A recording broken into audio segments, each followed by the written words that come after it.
Dreams? Oh, yeah. And my next guest had big dreams, and boy, did they come true.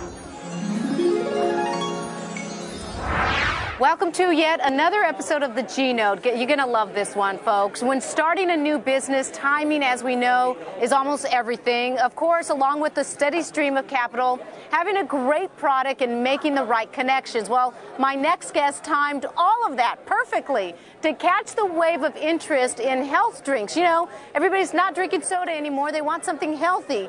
Say hello to Seth Goldman. He is the founder of Honest Tea. And honestly, Seth, I was, even before I started reading my research, I went out early this morning and went to pick up something to drink, and I picked up an Honest Tea. Not this one, I already drank it, and then I was reading the research saying, what a coincidence. You're great. On the show today. Best timing. So, folks, his story is so great because 10 years ago you had this idea because you're very athletic and said, I want to replenish myself, not with all these sweet drinks. 10 years later, you sell 40% of the company to Coca-Cola for $40 million, and that's only 40% of the company.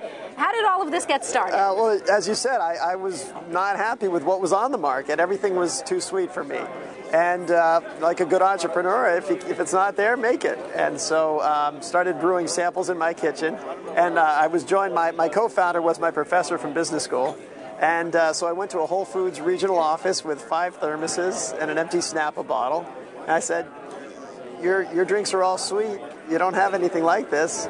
And the buyer said, well, all right, we'll give it a try. Wow. Yeah. And you were at that point, you were still making it out of your kitchen. Yeah, I had never made it in a bottling plant. So when he ordered about 15,000 bottles. And there was this long pause because I'm like, oh, I know I can't make that in the kitchen. Be careful what you ask for. Yeah, exactly. So how all of a sudden did you get the distribution going? In the beginning, we just brought it right to their warehouse. But then it was tough. Once we were in the Whole Food stores and succeeding, we realized we had to get to other stores too. And that was tough. I started out of a van delivering it myself, and then my wife started doing it. We got some interns, and that wasn't enough, so we got a cheese distributor that started carrying it, a corned beef distributor. Wow, you really just like brainstormed. Yeah. And you used your own money to get it all started? I got some other, my family invested, my co-founder Barry, his family invested, and some of his roommates from college, my sister, whoever, the only people who couldn't say no to us in the beginning.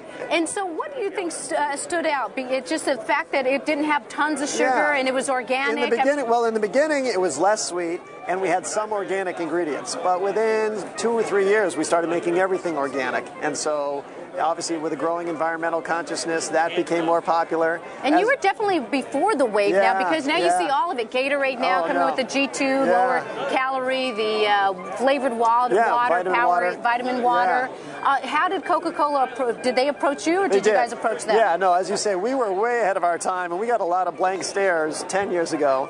But as you said, people are looking for healthier options, and Coca-Cola, has seen that that's where people are headed. So they approached us last year and said, we want to invest in the company, but we don't want to buy it right now. We want you to keep building it. And perfect. Yeah, exactly. Because I wasn't ready to hang it up. Yeah. Right. What's the one advice, or the most important advice you would give to entrepreneurs watching this show right now and say, God, what a great success story? You got to understand what your core offering is about. And for us, it was a healthier, organic product. And stick to that, because along the way, there's always temptations or maybe a better business opportunity. Make it sweeter, make it cheaper. Right. But we stuck to it, and that's where the value was, and that's why Coke decided to invest. Seth, congratulations. And Cody, look, now they're making the Honest Kids in the pouches for kids.